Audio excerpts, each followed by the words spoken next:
Louvado seja nosso Senhor Jesus Cristo. Seja louvado. Boa noite, irmãos. A paz de Jesus e o amor de Maria. Vocês estão com frio? Não, né? O Espírito Santo já aqueceu. Então, como a Andréia falou, meu nome é Maria Célia, operária das últimas horas. Operária das últimas horas. Eu sou casada com o Edson. Nós temos 3 filhos, 3 netas. Nossa, maravilhosas, né? Tão bom ser vó. E que mais? E estou retornando, a gente está retornando para o grupo de oração Divina Misericórdia, né? Com muita alegria no coração. Amém. E hoje celebramos um dia de um santo muito importante para a igreja, né? Como que é o nome do santo? Santo Antônio. Então, você veja, nós vamos pedir a intercessão de Santo Antônio para esse grupo de oração, para esse momento de pregação, né? Porque ele é um santo que foi um pregador maravilhoso, né? Conta a história que ele pregava para os peixes, para os animais, né? Então, tanto que as relíquias dele é a parte da garganta, né? E você sabia que uma curiosidade, não sei se vocês são acostumados a ler sobre a vida dos santos, que tem lá no site da Canção Nova todo dia, né? Na liturgia diária. O nome, alguém sabe o nome de Santo Antônio? Que não é Antônio, né? Mas o nome dele é Fernando. Olha só, né? Porque aí muda, né? As pessoas vão transformando, vão se convertendo e aí o nome vai mudando. Então, é assim que funciona, né? É assim que funciona. Então, uma curiosidade, o nome de Santo Antônio, o nome de batismo dele é Fernando. Amém? Depois vão pesquisar lá para vocês verem que coisa maravilhosa que é. Então, o tema dessa noite, que foi proposto para a pregação, é sobre fé e conversão. E a palavra é Mateus, capítulo 25, do 1 ao 13. Se você trouxe as Sagradas Escrituras, São Mateus, capítulo 25, versículos de 1 a 13.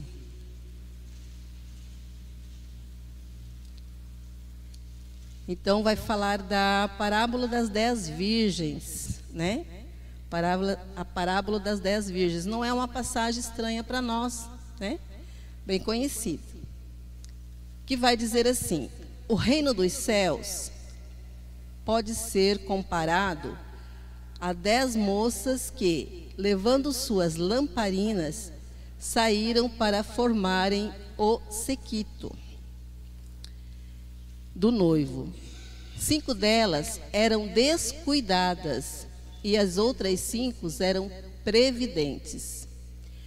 As descuidadas pegaram suas lâmpadas, mas não levaram óleo consigo. As previdentes, porém, levaram jarros com óleo junto com as lâmpadas. Como o noivo demorasse,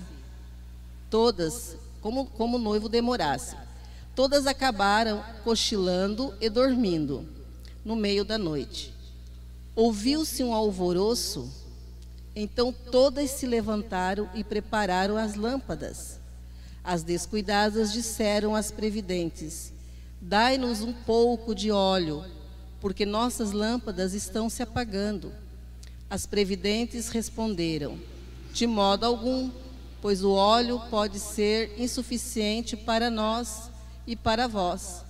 O melhor irdes comprar dos vendedores. Enquanto elas foram comprar óleo, o noivo chegou e as que estavam preparadas entraram com ele para a festa do casamento, e a porta se fechou. Por fim, chegaram também as outras e disseram: Senhor, Senhor, abre-nos a porta. Ele, porém, respondeu: em verdade vos digo, não vos conheço. Portanto, vigiai, pois não sabeis o dia e nem a hora. Palavra da salvação. Então, essa passagem das 10 virgens da parábola é uma história, né? chama mais para nós a vigilância, para nós vigiar e orar, né? Então, está fazendo um chamado para nós, que está já passando da hora de todos serem pessoas previdentes e não descuidadas. Eu estou lendo a Bíblia da CNBB, né, da CNBB, porque como eu vim do centro, eu tive que emprestar uma Bíblia no meu trabalho, porque não deu para ir para casa direto. Então, eu emprestei uma da CNBB mesmo e vim com ela, da CNBB. Então, aqui vai chamar as descuidadas, né? Aí, da Ave Maria, é outra palavra, né? Qual que é a palavra? Como que está em lugar de descuidadas? As prudentes e as tolas, né? Aqui ficou um pouco mais, né? Mas dá para entender, descuidadas e tolas, ou seja, elas não tiveram sabedoria nenhuma, né? Elas se descuidaram e levaram só as lamparinas e não levaram o óleo suficiente. Então, o que essa palavra quer dizer para nós? Nós precisamos estar sempre prestando atenção em tudo. Mas como o tema para nós é sobre a fé e conversão, e falar em tempo de fé, graças a Deus a gente está superando uma pandemia, né? Porque a gente nunca viu, nós nunca passamos por tanto medo no meio de uma pandemia, não é verdade? Quem que não sentiu medo aqui? Eu acredito que todo mundo sentiu, né?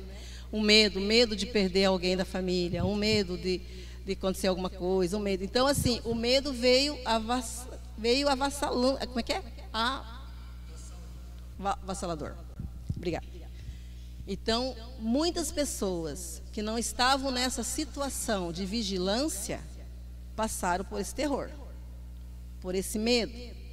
Acabaram entrando numa ansiedade, depressão. Então, foram muitas coisas que aconteceram quando bateu-se o medo no coração das pessoas. E quando geralmente bate o medo, vai faltando o que para a gente? Vai faltando a fé, não é verdade? Porque se nós estamos num estágio de vigilância, nós estamos orando, vigiando, então nós não estamos nos descuidando da nossa fé. E nós sabemos que quando nós confiamos em Deus, é como diz no Salmo 90, né? Que nenhum mal chegará à tua tenda, nenhum mal chegará à tua casa, na minha casa, porque Deus está comigo. Nós confiamos nesse Deus, não é verdade? Passamos por momentos difíceis, passamos. Quem não está passando por tribulação, dificuldade, alguma coisa? Todos passamos. Mas quando nós temos um Deus que nós acreditamos, a cruz fica mais leve, as coisas ficam mais fáceis. Mas para nós entender um pouquinho dessa fé, né? Nós precisamos entender que existe a fé teologal doutrinária. O que seria essa fé doutrinária? 3 tipos de fé eu vou falar: a doutrinária, a virtude e a carismática. A fé essa doutrinária é a fé que nós aprendemos sobre ela. A nossa doutrina é a católica, apostólica e romana. E nós aprendemos sobre a nossa doutrina, não é verdade? Então, nós temos uma fé que nós acreditamos com a igreja. Então, essa fé é uma fé doutrinária, porque a igreja me ensina a ter fé e acreditar. Então, eu acredito com a igreja, certo? Eu acredito com a igreja. A igreja está me falando que existem os dogmas, existem as verdades de fé. Então, eu acredito com a igreja. Eu não posso em nenhum momento duvidar daquilo que a igreja está falando para nós, né? Então, quais são os dogmas que a igreja ensina para nós? Ela ensina para nós vivemos o primeiro dogma que nós vivenciamos agora, 2 semanas atrás, não foi domingo agora, né? Santíssima Trindade. É um dogma da Igreja Católica. É uma verdade de fé da Igreja Católica. Que nós acreditamos no Pai, no Filho e no Espírito Santo. Então, nós acreditamos na Santíssima Trindade. Nós acreditamos em Nossa Senhora, nós acreditamos na Assunção de Maria, nós acreditamos que Maria foi virgem antes, durante e depois do parto. Então, tudo isso são dogmas, são verdades de fé da nossa doutrina, na qual nós aprendemos. E existe a fé de virtude, né? Uma virtude, uma fé expectante, que são a fé que a gente vê na Bíblia. Um caso de fé que a gente vê na Bíblia, né? De pessoas que não conheciam Jesus, que só ouvia falar de Jesus, portanto, quando se aproximava dele, era uma fé tão grandiosa que o milagre acontecia. Hoje, para nós falar de Jesus, é mais fácil, porque nós não estamos vendo Ele, mas Ele deixou conosco o Espírito Santo para que a gente acreditasse. Nós temos a Eucaristia. Então, para nós falar de Jesus, nós temos as Sagradas Escrituras. Então, para nós acreditar nesse Jesus é mais fácil. Aquele povo daquela época, como que para entrar na cabeça daquele povo, um homem que vem de uma família, que vem de Nazaré, que nasceu lá, né, em Belém, aquele menino e tal, e falar, nossa, mas ele é filho de Deus, ele é Deus, Gente, a gente olhava, as pessoas olhavam para ele. Então, era pela fé, nessa fé, virtude, nessa fé expectante, naquela esperança das coisas, das graças acontecer. Então, um dos casos que a gente conhece na Bíblia é o caso da hemorraísa, 12 anos, sofrendo fluxo de sangue. Ela pensou, né? Ela nem podia ir na multidão junto, porque ela era considerada uma pessoa amaldiçoada. Então, mesmo assim, ela foi, se infiltrou no meio da multidão e ela pensou, se eu tocar na orla. Então, Jesus sentiu aquela força que saía pela fé daquela mulher. Então, aquela mulher olhou para Jesus e acreditou. Ela não conhecia Jesus, ela simplesmente queria tocar naquela pessoa que podia fazer algo por ela. Outra fé que a gente conhece também, uma fé muito grandiosa também, é a fé do centurião. Do centurião foi a fé que Jesus disse para ele, não disse para nenhum mais outro tipo de fé, mas para o centurião ele falou, eu nunca tinha visto, por onde eu passei, uma pessoa com tamanha fé. Porque centurião, simplesmente ele foi atrás de Jesus para ir curar o servo que estava enfermo, morrendo. E Jesus diz, não, vamos lá junto. Ele disse, não, Senhor, não precisa o Senhor ir comigo. Basta o Senhor dizer uma palavra aqui, meu servo será curado. E depois a palavra vai narrando que a hora que o servo foi curado, foi a hora que o centurião estava, aproximadamente a hora que o centurião estava pedindo para Jesus. Então, Jesus pensou, né, que fé é essa? Ele nem me conhece, e eu não preciso nem ir na casa dele, né? Então, ele não tinha visto uma fé tão grande daquela. E também a fé, eu peguei 3 tipos, né? A hemorraísa, o centurião e o Bartimeu, só para a gente ver, fazer esse comparativo de fé na nossa vida. Outra fé é o Bartimeu, né? Aquele cego de nascença, que também era excluído da sociedade, porque geralmente a pessoa quando nascia com um defeito, algum problema físico, ele não era bem visto pela sociedade, porque a humanidade entendia que ele era algo de algum pecado cometido pelos pais. Então, ele nasceu daquele jeito por causa de pecado, né? E hoje, claro que nós sabemos que não tem nada a ver isso. Mas era a ignorância, então fazer o quê, né? Então, a fé daquele homem que vivia nos barrancos, que vivia pela beira das estradas, ele ficou sabendo que Jesus estava curando, que Jesus estava libertando, e por onde Jesus passava, os milagres aconteciam. Então, o que ele pensou? Quando ele soube que Jesus ia passar por lá, ele ficou esperando Jesus passar. E conta a palavra para nós que a hora que Jesus ia passando, e aí nós também conhecemos muito bem essa passagem, né? Que a hora que Jesus ia passando, ele começou a gritar o nome de Jesus. E quanto mais ele gritava, mais ele queria gritar. E ele pedia que Jesus tivesse piedade dele. Que Jesus tivesse piedade dele. Quem de nós ainda nunca se deparou com uma situação dessa de gritar para Jesus, piedade de mim? E aquela hora Jesus, né, pediu que levassem ele até Jesus. Ora, Jesus virou para ele e perguntou para ele: o que quer que eu te faça? A gente fica pensando, por que será que Jesus perguntou isso para ele, sabendo que ele era um cego? É claro que é óbvio que ele ia responder que eu veja, né? É óbvio. Mas Jesus precisava ouvir dele. O que você quer que eu faça? Senhor, que eu veja. Então, naquele momento, Jesus curou ele. Então, a Sagrada Escritura narra também que na hora que ele foi curado, que ele começou a enxergar, ele jogou a capa, né? A capa do Bartimeu era uma capa que eles usavam na época por causa da ventania que dava naqueles lugares, e o areião era muito forte. Então, essa capa era uma capa de proteção, que quando vinha aquelas nuvens de areia, eles se protegiam da areia. Então, eles se enrolavam na capa e se protegiam das areias. E ele estava com aquela capa nas suas costas, no momento em que Jesus curou. E a hora que Jesus curou, ele jogou a capa. E a capa hoje quer dizer para nós também que nós, quando nós nos encontramos com esse Jesus, quando nós fazemos uma experiência de fé, nós precisamos jogar a nossa capa. A nossa capa é um passo da nossa fé para a conversão. Nós precisamos deixar as coisas para seguir Jesus. Muitas coisas na nossa vida. Eu sei que aqui muitos já fizeram essa experiência de jogar a capa, né?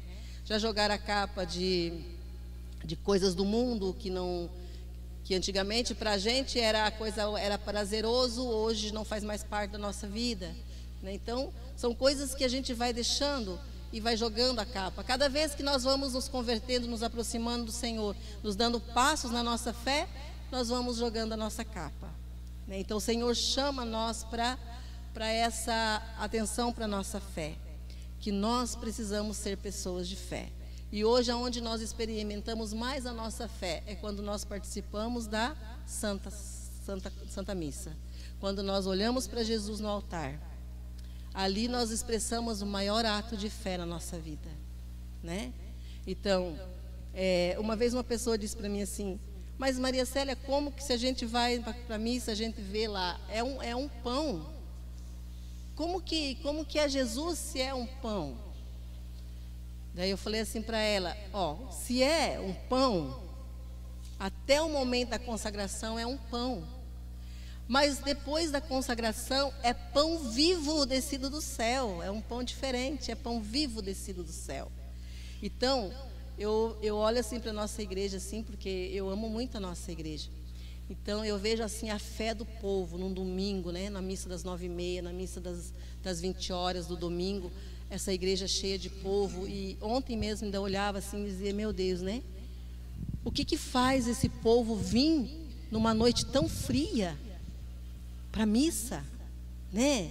O que nos tira de casa para vir para um grupo de oração numa segunda-feira, numa noite tão fria? É a nossa fé, né? E Deus honra a nossa fé. Por quê? Porque Deus honrou a fé de Moisés. Olha como Deus honra a nossa fé. Honrou a fé de Moisés, porque no momento que Deus falou para ele: toca com o cajado no mar, na água, para ele se abrir. Você já imaginou se Moisés duvidasse aquela hora? Deus honrou a fé de Moisés. Não, eu vou colocar o cajado no mar e o mar vai se abrir. Honrou a fé de Moisés. Honrou a fé de Josué, diante das muralhas de Jericó. O mandamento, e era impossível aquelas muralhas caírem. Mas quando Deus falou para ele: dá 6 voltas em volta das muralhas, mas no 7º dia, dá 7 vezes volta. E nas 7 voltas, orem e as muralhas vão cair. Josué fez o que Deus falou, e Deus honrou a fé de Josué. Deus, né, manda o anjo visitar Nossa Senhora. Você vai ser a mãe do Salvador do mundo. Maria simplesmente disse o quê? eis-me aqui, faça a tua vontade, Senhor. Honrou a fé de Nossa Senhora. Então eu digo assim, Deus honra a minha fé, Deus honra a tua fé. Porque todos nós temos fé. Todos nós temos fé. Né? Umas pessoas, às vezes, acreditam mais, outras acreditam menos. Mas o importante é que Deus honra a nossa fé. E aí um dia, um sacerdote, uma catequista chamou um sacerdote para ir fazer uma palestra, uma pregação para umas crianças da catequese. E eu nunca me esqueço disso. Daí o padre sempre contou, né? É uma historinha que ele contou, mas é uma história verídica. Ele diz assim: meu Deus, a catequista me pediu para mim falar de fé numa catequese para criança. Como que eu vou falar de fé para criança? Se para nós adultos falar de fé muitas vezes é tão complexo, muito, né? Imagina para criança. Aí o padre foi lá fazer aquela pregação lá para as crianças. O que o Espírito Santo moveu ele? Ele pegou, levou um ovo de galinha para a catequese. E a pregação dele foi em cima daquele ovo. Ele chegou com aquele ovo lá e falou: hoje nós vamos falar de fé. Fé em quem? Fé em Deus. Aí ele pegou aquele ovo e disse para as crianças assim: o que eu tenho aqui? As crianças falaram: é um ovo. E o que tem dentro do ovo? As crianças disseram: tem clara e tem gema. Daí ele perguntou: mas vocês têm certeza que dentro desse ovo tem clara e tem gema? As crianças: sim, tem clara e tem gema, temos certeza. Mas vocês estão vendo a clara e a gema? Não, nós não estamos vendo, mas nós temos certeza que está aí. Aí o padre quebrou o ovo e realmente estava lá, clara e a gema. Para falar de fé, ele disse: então, Deus é assim. Nós temos certeza que Deus está aqui conosco? Sim ou não? Mas alguém está vendo Ele? Não. Mas nós temos certeza de que Ele está aqui. Ele está aqui conosco. Então a nossa fé, diz Hebreus, que é uma fé que a gente não vê. A fé a gente não vê, a gente não sente. A gente decide acreditar. E em quem eu estou decidindo acreditar? Num Deus de Moisés, num Deus de Josué, num Deus de Maria, né? Que futuramente, com a nossa fé, nós deixamos um testemunho de fé. Que muitas pessoas poderão dizer: aquela mulher é uma mulher de fé. Aqueles servos do grupo de oração Divina Misericórdia são servos de fé, né? Então nós precisamos acreditar, porque as pessoas possam, com a nossa fé, acreditar também. E isso é fé. E eu hoje peço a Deus que Deus honre a nossa fé. E Ele precisa que nós dê um passo na nossa fé. Por isso que nós temos essa doutrina, essa fé doutrinária. Nós precisamos aprender sobre a nossa fé. Nós precisamos ter essa fé de virtude, essa fé que a gente diz, né, que muitos dizem é dar um passo no escuro, é você saber que Deus está para te amparar, é saber que eu não estou vendo Deus, mas eu sei que Ele está comigo a todo momento, a todo instante, e que se tudo que eu estou passando, que tudo que eu estou vivendo é algo que Deus não dá mais do que eu possa suportar. Deus não dá para nós aquilo que nós não conseguimos suportar. É só até onde eu suporto, porque Ele conhece nós como ser humano. Então não diga assim: eu não aguento mais, eu não aguento mais esse sofrimento, eu não aguento mais, eu não aguento mais. Deus conhece o nosso limite. E se Deus está permitindo tudo isso, é porque algo para nós Ele tem de melhor. Eu estava numa reunião sábado com o povo, eu estava lá na Palhoça, rezando com o povo lá, do pessoal do retiro, e uma menina contou um testemunho assim, só para fechar esse momento para nós rezar. Ela disse assim, ela chorava e contava esse testemunho. Fazia 3 dias que uma menininha de 6 anos tinha morrido de câncer. Uma criança de 6 anos com câncer. E ela chorava e falava assim, que essa menina era de uma família católica. Essa família tinha um bar.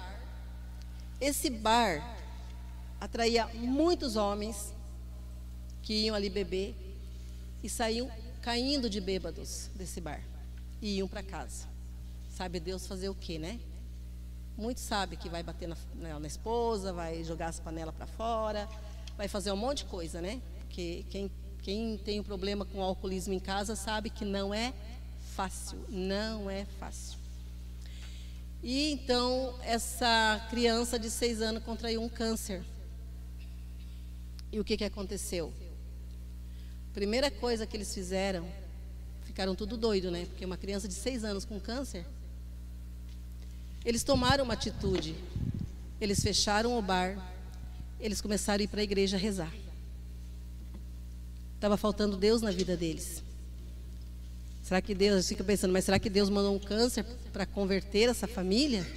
Será que precisava chegar a esse extremo? Precisava disso? Não sei. Não posso responder.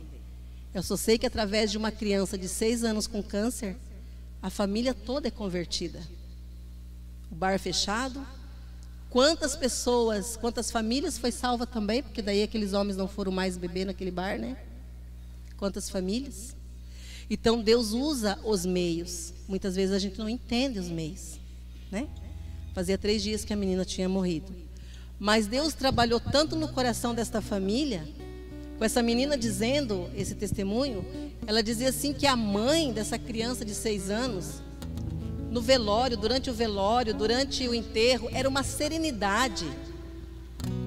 Gente, era para ela estar desesperada. Não é verdade? Era para estar desesperada. Era a caçula dela. Não, mas ela trazia uma serenidade, ela trazia uma paz interior que contagiava as pessoas naquele velório. Isso é fé. Isso é fé. É saber que nós pertencemos a Deus. Que nada é nosso. Que nada é nosso. Claro que estava sendo difícil para ela. Mas a fé que ela tem nesse Deus é tão grande que uma filha de 6 anos levou uma família inteira para a igreja. Então pensamos assim, olhe para esse Deus. Deus quer honrar a nossa fé em qualquer situação, né? Como aquele cego que estava ali, que contou para ele, me contaram que Jesus ia passar. O desejo dele de querer ver Jesus era muito grande. Mas Deus fez o quê naquele momento, através do seu filho? Honrou a fé daquele cego. Honrou a fé daquele cego. Ele gritava: Jesus, filho de Davi, tem piedade de mim, tem compaixão de mim. Eu não sei qualquer situação, qual é a situação que está passando, mas se é momento de gritar para esse Jesus: Jesus, filho de Davi, tem piedade de mim, tem compaixão de mim. A cruz está pesada? Grita para Jesus. Às vezes é preciso gritar para Jesus, porque muitas vezes nós estamos cegos, né, espiritualmente. É preciso que muitas vezes é tirado essas vendas dos nossos olhos. É preciso que nós jogamos a capa, é preciso que nós damos um salto na nossa fé. E hoje Jesus está chamando a cada um. Eu gostaria de convidar você a fechar teus olhos agora.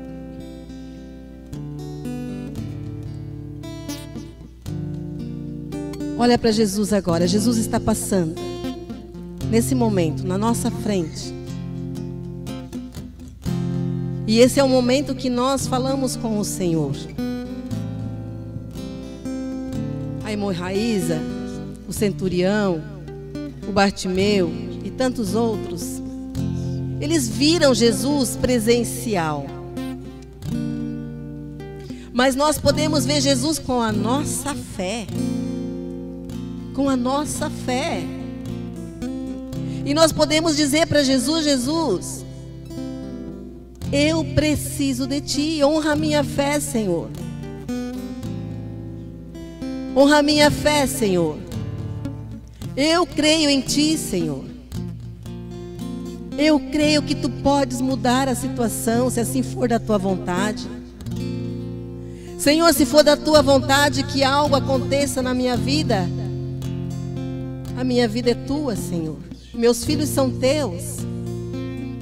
Vai entregando, você que tem a sua esposa, diga para Jesus: a minha esposa é Tua. Você mulher, você que tem o teu esposo, diga: o meu esposo é Teu, Senhor. Meus filhos, meu trabalho. Senhor, passa lá em casa. Lá em casa está precisando, Jesus, da Tua visita. Visita a nossa casa nessa noite, Senhor. O Senhor sabe o que precisa mudar de lugar na minha casa. Quais são as capas que precisam ser jogadas fora. Só o Senhor conhece, Jesus. Só o Senhor conhece. Mas eu te peço, Senhor, honra a minha fé. Senhor, visita, Senhor Jesus, o hospital. Visita, Senhor Jesus, aquelas pessoas pelas quais nós estamos rezando, que estão internadas, que estão enfermas, que estão tomando remédios, que estão dopadas de remédios, Senhor. Que estão desequilibradas mentalmente, que estão perturbadas mentalmente. Jesus, tem piedade, Senhor. Senhor, se for da Tua vontade, cura, Jesus. Se for da Tua vontade, liberta, Jesus. Mas honra a minha fé, Senhor, nesta noite. Honra a minha fé nesta noite, Senhor Jesus. Enquanto Alexandre vai colocando essa canção, vá orando no teu interior. Vá pedindo essa paz interior. Você que chegou aqui, talvez até mesmo revoltado, revoltada, talvez assim, angustiado. Às vezes o nosso coração passa por esses sentimentos de angústia, passa por esses sentimentos, né? Às vezes está preso. Senhor, toma meu coração, Senhor. Eu te entrego ele nessa noite. Mas honra, Senhor Jesus, a nossa fé.